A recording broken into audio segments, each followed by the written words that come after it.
우리 오늘 하나님의 말씀은요, 따라해 봅니다. 회개가 나를 살립니다. 회개가 나를 살립니다. 회개가 나를 살립니다. 회개가 나를 살립니다. 예, 여러분들 사람들이 보통 죄를 많이 짓지요. 죄가 죄인지도 모르고 짓는 경우도 많지요. 왜 그럴까요? 죄에는요, 죄는 쾌락이 있고요, 죄에는요 즐거움이 있어요. 여러분들 죄를 짓는데 너무 힘든다 그러면 누가 죄를 지으려고 그러겠어요? 죄는요 재미있어요, 즐거워요. 그렇기 때문에 죄를 짓는 거예요.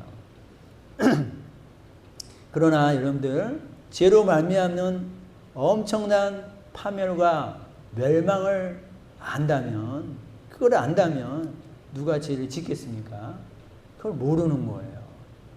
그래서 죄에 점점 빠지게 되고 그 죄가 올가미가 되고, 그래서 나오고 싶어도 이제 나올 수 없는 상황이 되고, 그래서 처음에는 내가 죄를 짓지만요, 나중에는 죄의 코가 꿰어서 죄가 나를 이끌고 가는 그런 상황으로 되어가 버린다라는 거예요. 여러분들 지금 우리가 다윗의 내용을 계속 보고 있는데, 다윗이 11장에서 걷잡을 수 없는 그런 죄를 짓게 되지 않았습니까? 그래서 하나님께서 어떻게 합니까? 1절에 보니까 여호와께서 나단을 다윗에게 보내 이르되, 나단 선지자죠. 결국 하나님이요 사람을 다윗에게 보내게 됩니다. 그러니까 이 회개가 누가 주도한 회개냐? 다윗이 스스로 참여한 것이 아니라 하나님이 주도한 회개다라는 것을 우리가 알 수 있게 되는 것이에요. 여러분들 회개는요, 내가 죄를 짓고 내가 그냥 회개한 것이 아니라, 여러분들 주도권이 나한테 있는 게 아니에요. 회개는 하나님으로 인해서 하게 되는 거고, 하나님이 하게 하시지 않으면 회개도 할 수 없어요. 여러분들 바른 회개. 그래서 우리는 하나님께 나를 불쌍히 여겨달라고 고백하는 그 기도로 말미암아 하나님이 주신 마음이 우리 가운데 부어져서 우리가 바른 믿음의 삶, 회개의 삶을 살 수 있기를 주의 이름으로 축원드립니다.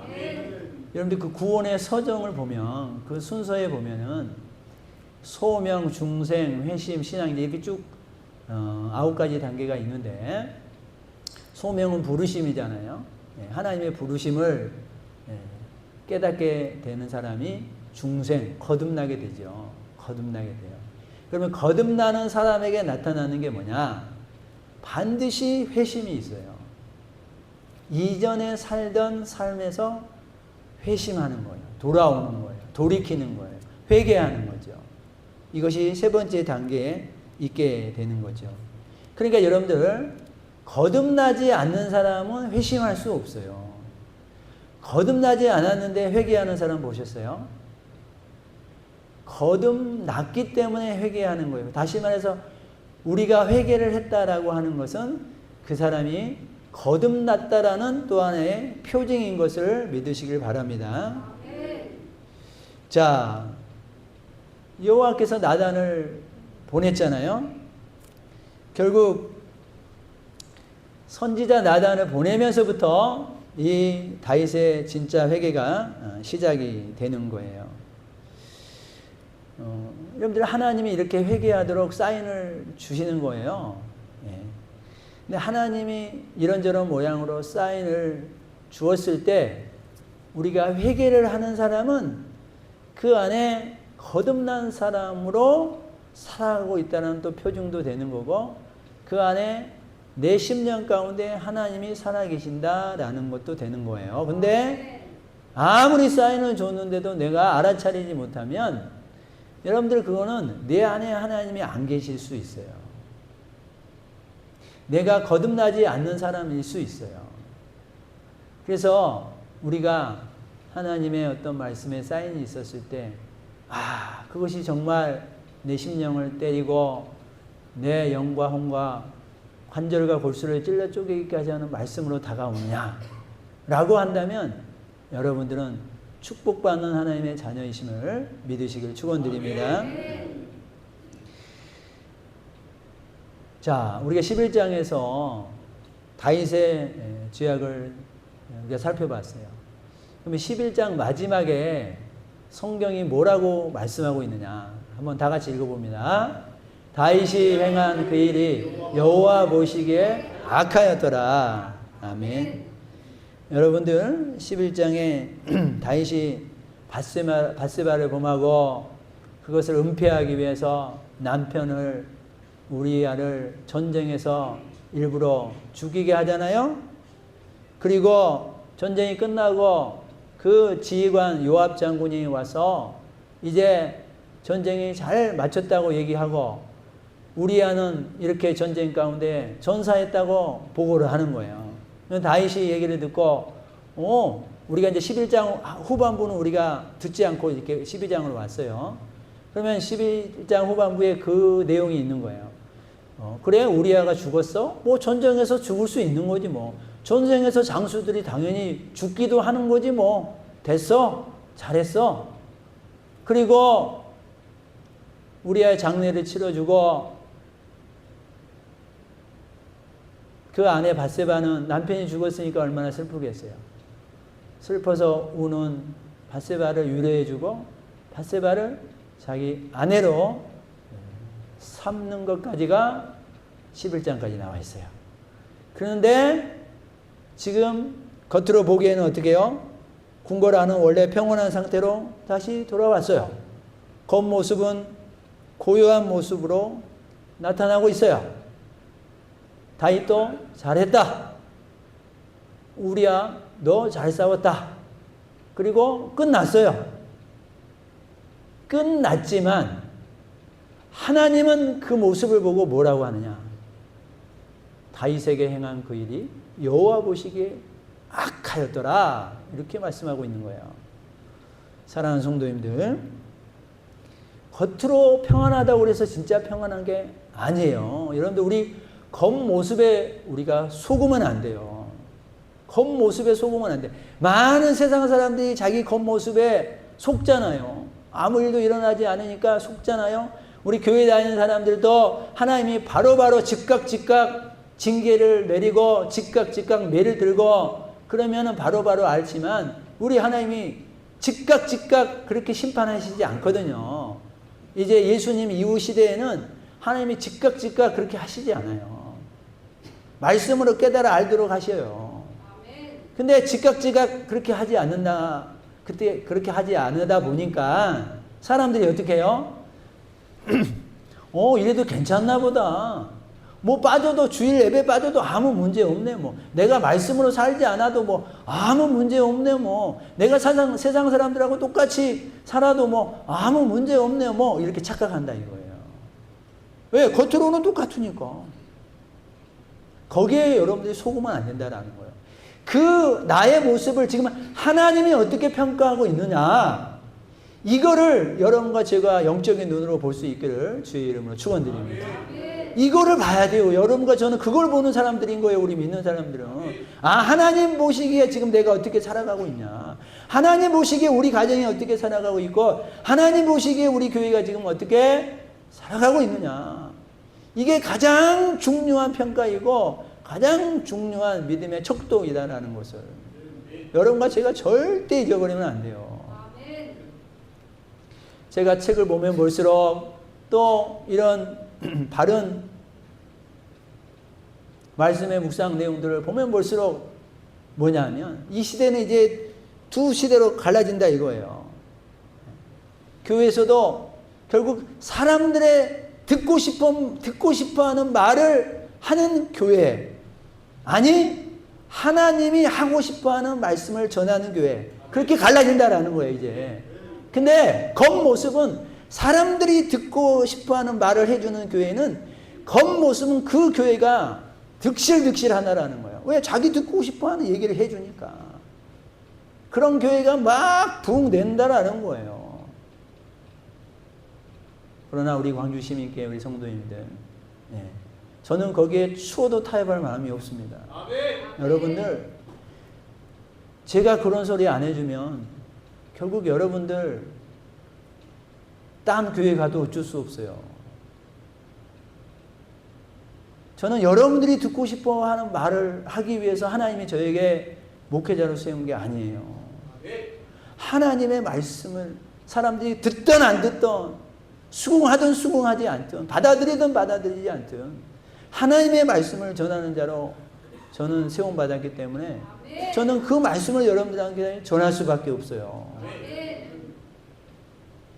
여러분들 이제 시대가 가면 갈수록 점점점 더 이거가 더 그게 그거로 다다른다라는 거예요. 미국의 많은 교회들이 그렇게 돼서 부흥하는가 싶더니 무너지고 부흥하는가 싶더니 무너지고 그랬다라는 거예요. 결국 남은 교회는 결국 하나님의 말씀으로 몇 사람이 되든 안 되든 끝까지 하나님으로 말씀으로 나아가는 그런 교회가 승리하게 될 줄 믿습니다. 그러니까 여러분들도요, 하나님의 말씀을 전해주세요. 우리 목사님, 하나님의 말씀, 내가 듣고 싶어하는 어떤 세상의 얘기나 하나님의 말씀을 바꾸어서 내가 좋아하는 말씀으로 바꾸어서 전하지 말고 하나님의 말씀으로 전해주세요라고 하는 여러분들의 요청과 그 기도가 하나님 앞에 올려드리시기를 주의 이름으로 축원드립니다. 하나님은요, 다윗이 악했다 이렇게 얘기하는 거예요. 다윗이 악했다. 겉으로는 평탄하지만 다윗이 악했다.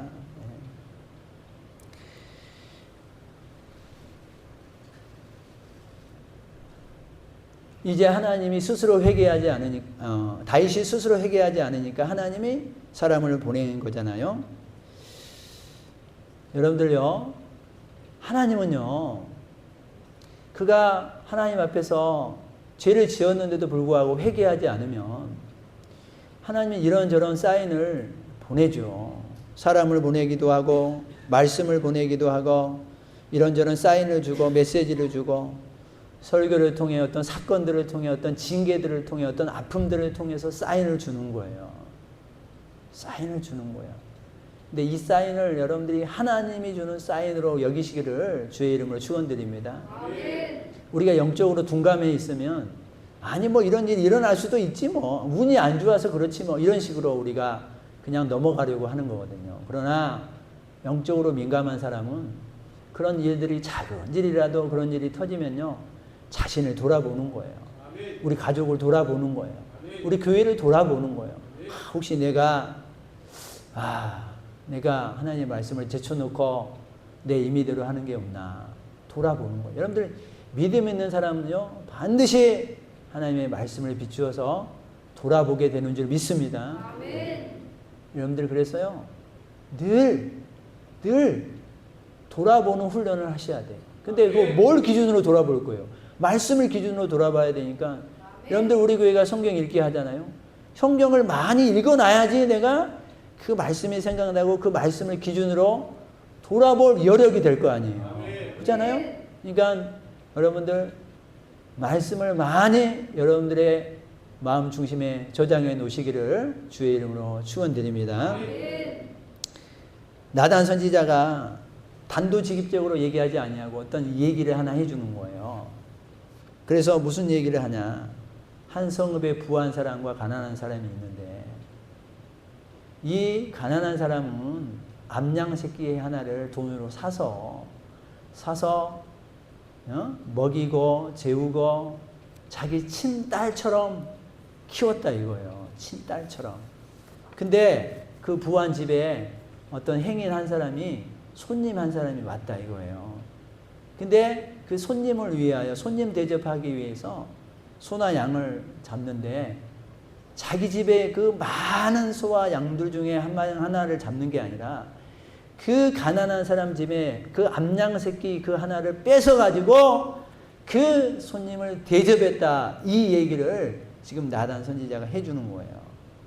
그러니까 이 얘기를 듣고 다윗이요 이렇게 얘기합니다. 이렇게 같이 읽습니다.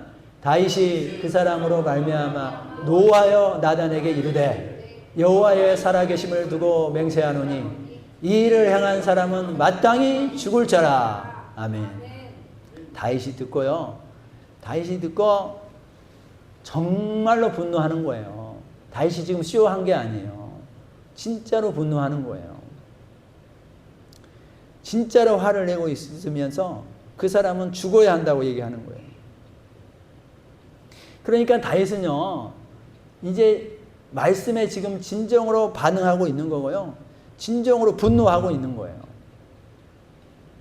진정으로 분노하고 있는 거예요.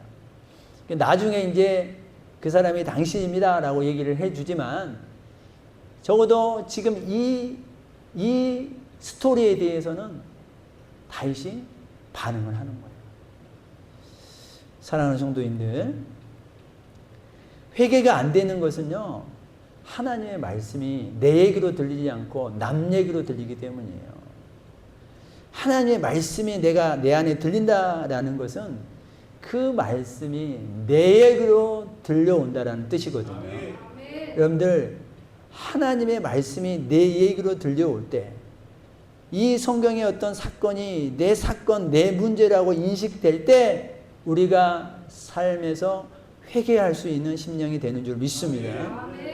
여러분들, 말씀을 많이 듣고 나서 그 말씀이 내 귀에 들리고 내 심령에 들릴 때, 여러분들께서 요한계시록 7교회에서 얘기할 때 성경이 뭐라 그래요? 귀 있는 자는 성령의 교회들에게 하시는 말씀을 들을지어다 그러잖아요. 귀 있는 자가 뭐예요? 심령이 열려 있는 자인 거예요.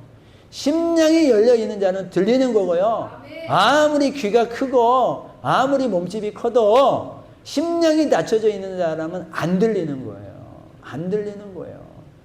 그러니까 내 마음 중심에 내 심령 한가운데 나에게 주신 말씀으로 여기는 사람에게는 그 사람이 변화되고 그 사람이 은혜 받고 그 사람이 또 회개할 거 있으면 회개하게 되는 거고, 그래서 하나님의 자녀로 일꾼으로 쓰임받게 되는 줄 믿으시길 축원드립니다. 그래서 우리가 하나님 말씀 드릴 때, 저 말씀은 내가 듣다 보니까 저 말씀은 모 집사님이 들으면 참 좋겠다. 저 집사님은 모 권사님이 들으면 참 좋겠다. 그러면서 자꾸 나에게 주시는 말씀으로 여기지 않으려고 그래요. 저 말씀은 우리 남편이 들어야 되는데, 저 말씀은 우리 자식놈들이 들어야 되는데, 저 말씀은 우리 아내가 들어야 되는데, 그러면서 자신한테 주신 말씀으로 여기지 않으면 그 말씀이 내 안에서 역사되어지지 않는다라는 거예요. 명심하십시오. 하나님의 말씀은 나에게 주신 말씀입니다. 나에게 주신 말씀이에요. 여러분들, 저도 설교 준비하잖아요. 저는 1차적으로 제가 여러분들한테 말씀을 전하는 위치에 있어서 전하지만 1차적으로 저는 하나님의 말씀을 준비하면서 하나님의 말씀으로 제가 호되게 꾸짖음을 당해요. 너 먼저 그렇게 살아야지. 네가 본이 되어야지. 그리고 은혜 받은 것도 제가 먼저 은혜 받아요. 제가 먼저 말씀을 준비하면서. 그리고 나서 여러분들에게도 전하는 거예요. 그러니까 여러분들 저라고 해서 이건 우리 집사님들, 성도님들이 들어야 돼 하면서 목회자는 안 들어도 되는 말씀으로 여기느냐? 절대 그러지 않아요. 제가 먼저 회개하고 제가 먼저 은혜 받고 제가 먼저 무릎 꿇고 제가 먼저 하나님 앞에 나아가는 거예요. 제가 솔직하게 고백하는 거예요. 여러분들, 이렇게 말씀이 들어오면 참 좋은데, 이 말씀이 들어오면 우리가 회개하고 변화되고 생명의 역사 가운데 참여하게 되는 것을 잘 아는 사단이, 그래서 어떻게 해요? 말씀을 듣는 것을 방해하는 거예요. 말씀을 들으면 깨달을까 봐 말씀을 못 듣게 하는 거예요. 그래서 괜히 그 말씀에 자존심을 걸게 하는 거죠. 내가 누군데 이까지 것 가지고 내가 회개해? 내가 누군데 이까지 것 가지고 내가 뭐 눈물을 흘려? 그러면서 우리나라는 또 체면 문화잖아요. 남자들은 또 내가 남자인데 뭐 눈물은 3번만 흘려야 된다나? 뭐 별 이상한 논리를 가지고 와가지고 말이에요. 들이대고 말이에요. 남자가 무슨 3번만 눈물을 흘려야 돼요. 30번, 300번도 흘려야지. 지금 우리가 우려야 될 일이 얼마나 많은데요, 지금. 나라를 위해 기도할 때 여러분들 눈물이 안 납니까? 지금 포괄적 차별금지법을 지금 채택하기 일보 직전에 있고, 지금 교회 다니는 사람들도 영적으로 깨어있지 않아가지고요. 그게 뭔지도 모르는 사람들조차도 많고 말이에요. 그냥 대세에 밀려가지고 뭐 그냥 그러면 그런가 보다. 자기 자식들이 죽는 줄도 모르고 우리 자식 세대에 그러면 죽는 거예요. 그리고 하나님의 자녀들 하나님으로 자녀로 살아갈 수 없도록 만들어버리는 법이잖아요. 그게. 여러분들 인권이라는 이름은 얼마나 좋아요. 차별금지법이나 이름으로 얼마나 좋아요. 그 좋은 이름으로 포장해가지고 말이에요. 실제로는 말이에요. 동성애 같은 죄를 합법화하고 말이에요. 하나님의 말씀을 못 전하게 하는 거예요. 말씀을 전했는데요.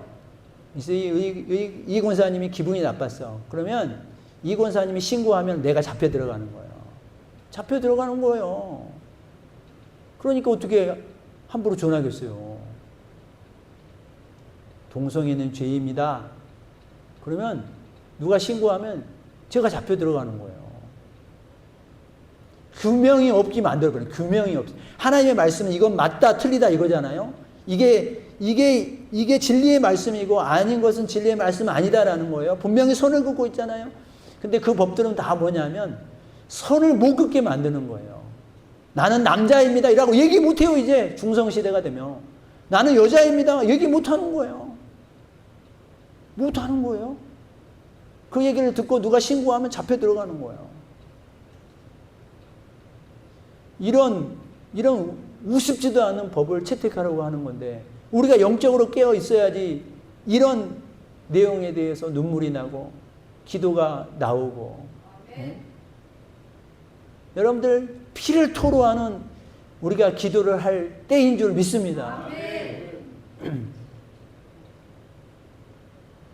근데 간절히 기도해야 됩니다. 간절히. 금요일날 우리가 간절히 기도하고 저도 부르짖고 소리 내서 기도합니다. 근데 어떤 날 유계순 권사님이 너무 소리 크게 질러서 목이 아프지 않냐고 막 위로를 해주시더라고요. 근데 우리 사모가 금요일날 너무 소리를 지르니까 주일날 지금 캑캑 되잖아. 자꾸 하고 그러잖아고. 목소리 관리 좀 하라고. 목소리 관리하는 것도 맞지만 간절히 부르짖고 목 놓아 부르짖고 이 영혼을 다 해서 부르짖어야 할 때인 것을 우리 성도님들이 같이 함께 나아가시기를 주님의 이름으로 축원드립니다. 그러니까 마귀는 말씀을 싫어하게 하고요. 말씀이 들려도요. 자꾸 자기 심령에 잘 안 들리게 하는 거예요. 안 들리게. 듣긴 듣죠. 근데 그냥 세상 말처럼 그냥 듣고 그냥 휙 지나가 버리는 거예요. 또 괜히 내 앞사람이 딴짓하게 해가지고 거기에 시선이 쏠리게 한다든지 괜히 또 내 앞사람이 좋으면은 좋은 거에 또 마음이 쏠리게 한다든지 또 말씀 전한 지도자를 흠집을 내니까 흠집을 내는 지도자가 하는 말에 또 내가 신빙성을 갖지 못하게 하면서 하여튼 이런저런 방법으로 하여튼 말씀을 전하지 못하게 하는 거예요. 말씀을 못 듣게 하는 거예요. 말씀이 내 안에 들어오지 못하게 하는 거예요.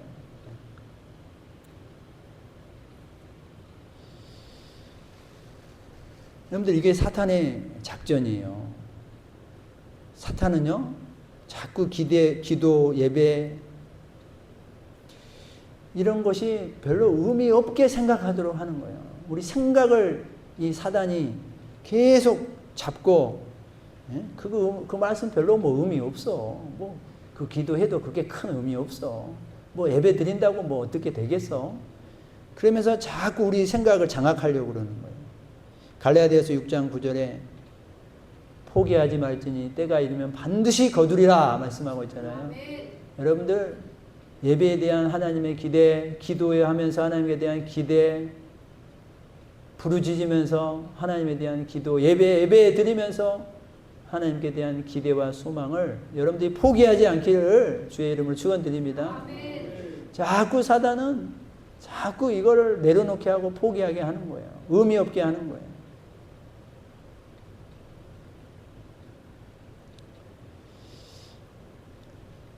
고린도후서 4장 4절에 보니까 이 세상의 신이 믿지 아니하는 자들의 마음을 혼미하게 하여 이 세상의 신이 뭐예요? 사탄이죠. 사탄. 이 사탄, 마귀. 사탄은 히브리어고요. 마귀는 헬라어예요. 똑같은 거예요. 이 사탄 마귀가 마음을 혼미하게 하면서 말씀이 들어오지 못하게 하는 거예요. 여러분들 어둠의 시대, 암흑 시대가 어떨 때 올까요? 위대한 인물이 없을 때 올까요? 법이 약할 때 올까요? 아니요. 성경은요. 말씀이 안 들릴 때, 말씀이 희귀할 때 어둠의 시대가 온다고 말씀하고 있어요. 말씀이 없고 말씀이 있는데도 말씀을 전파했는데도 그 말씀을 전혀 말씀으로 받아들이지 않고 그러니까 말씀에 힘이 없어요.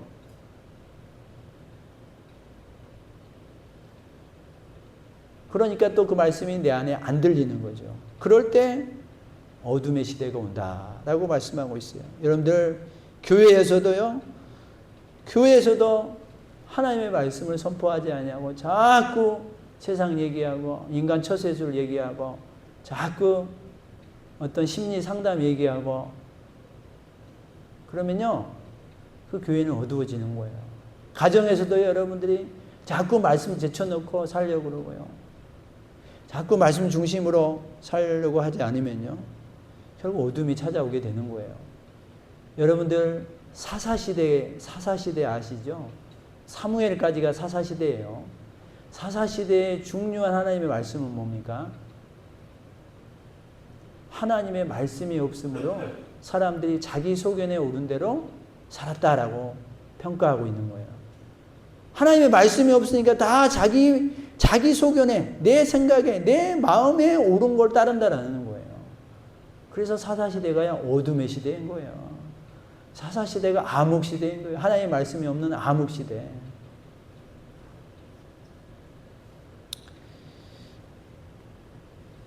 사장 6절에 하나님이 영광을 아는 빛을 우리 마음에 비추셨다 이렇게 말씀하고 있어요. 여러분들 하나님의 영광을 아는 빛이 뭐예요? 하나님의 말씀이죠. 말씀. 그러니까 하나님의 말씀을 우리 가운데 비추게 되면 우리가 회개하게 되고 하나님의 영광 가운데 나오게 된다라는 거예요. 근데 말씀이 비치니까 말씀이 들려오면 말씀이 생명이잖아요. 말씀이 들려오면 우리가 하나님의 영광 가운데 온전히 임하게 될 줄 믿습니다. 아멘.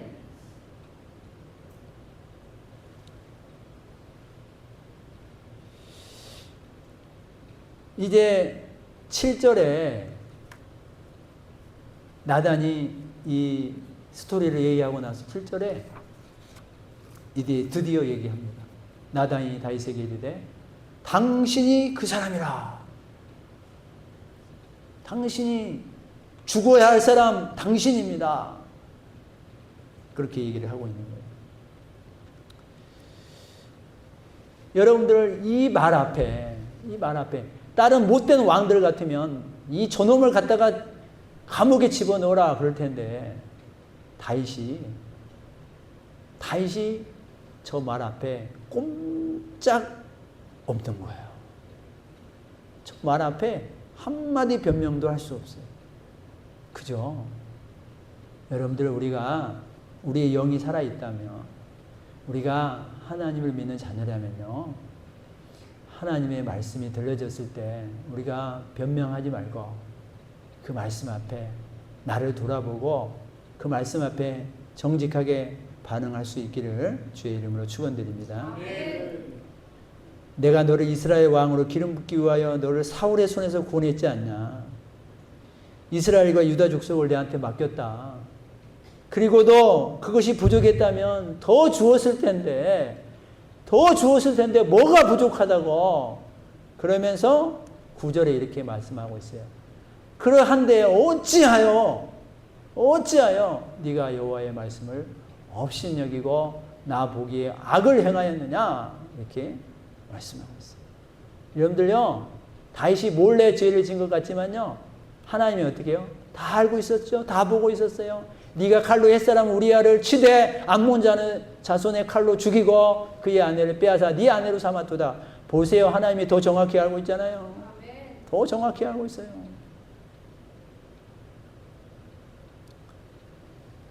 왜요? 하나님은 살아계신 하나님이시기 때문입니다. 우리가 하나님을 속일 수 없습니다. 여러분들 하나님의 눈을 가리려고 하지 마셔요. 그래서 여러분과 제가 두렵고 떨림으로 예배드려야 되는 이유가 바로 여기에 있는 거예요. 하나님이 살아계시니까. 하나님이 버젓이 살아계시고 두 눈 시퍼렇게 뜨시고 살아계시는데 우리가 하나님 앞에서 무엇을 감출 수 있고 무엇을 속일 수 있다는 말입니까? 없습니다. 그래서 우리가 예배 시간에도 그래서 우리가 정신 차리고 예배 드려야 되는 거예요. 하나님의 성전에 와서까지 우리가 비실비실대고 자고 있고 딴 생각하고 있고 그러면 성전 밖에 나가서는 오죽하겠어요. 성전 안에서도 만약에 그런다면요. 생각해 보셔요. 성전 안에서 그러면 성전 밖에는요 볼 필요도 없는 거예요. 그 사람은 하나님 의식하고 살아가지 않아요. 절대 의식하지 않고 살아갑니다. 그래서 우리가 성전 안에서부터 하나님 앞에 바르게 예배드리는 훈련을 해야 될 줄 믿습니다. 여기서 네가 하나님의 말씀을 어심히 여겼다 이렇게 표현하고 있어요. 업신히 여겼다, 우습게 여겼다 이거예요. 가볍게 여겼다 이거예요. 사랑하는 성도님들, 여러분들 누구든 막론하고 목사도 누구를 막론하고 여러분들 하나님의 말씀을 가볍게 여기고 업신히 여기면요 살아계신 하나님이 반드시 우리를 회개하게 하고 징계를 줘서라도 우리를 깨닫게 해줄 줄 믿습니다. 대통령이라고요? 아니에요.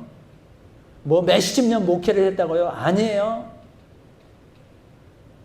권사라고요? 장로라고요? 아니에요. 누구든 다윗이 왕이잖아요. 지금 왕이라고 예외예요? 왕이라고 그냥 넘어가요? 야, 너 그동안 하나님 그래도 잘 믿고 의지했어. 이번 사건은 내가 없는 걸로 여겨줄게. 우리 인간 같으면 그렇게 할 수 있잖아요. 인간 같으면. 그 전에 잘했잖아요. 그래도 다윗이. 그렇다고 하나님이 대충 넘어갑니까? 절대 대충 넘어가지 않아요. 왜요? 죄는 제가 아까 말씀드린 것처럼 죄는 그냥 놔두면 절대 골마지게 되고 죄는 점점 어두워지게 되고 죄는 점점 파멸에 이르게 되기 때문에 하나님은 반드시 짚고 넘어가게 하는 거예요. 그래서 거기서 돌이키라는 거예요. 그리고 거기서 떠나라는 거예요. 죄에 물들어서 계속 한 손에는 죄를 지고 한 손에는 성경을 지고 살아가지 말라는 거예요. 그러니까 여러분들 하나님이 우리를 사랑하기 때문에 회개하게 만든 줄 믿으시기 바랍니다. 우리를 새 사람으로 만들기 위해서 죄로 말미암아 그 파경에 이르지 아니하도록 하기 위한 하나님의 사랑인 거지 우리를 저주하려고 벌주려고 그러지 않아요. 그게 목적이지 않아요. 여러분들 사랑하는 자녀들 왜 회초리를 드는데요? 사랑하는 자녀들 왜 매를 듭니까?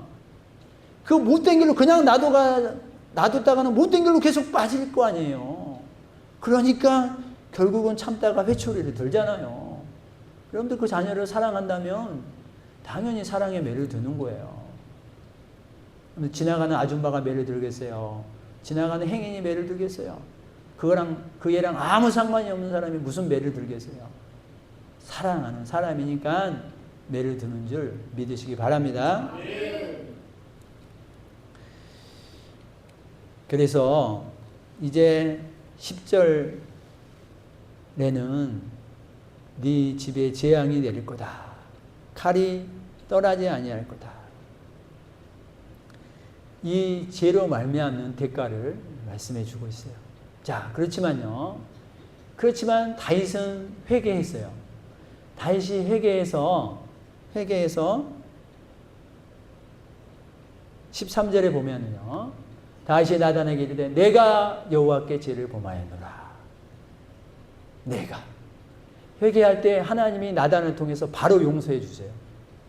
나단이 다윗에게 말하되 여호와께서 당신의 죄를 사하셨나니 그러잖아요.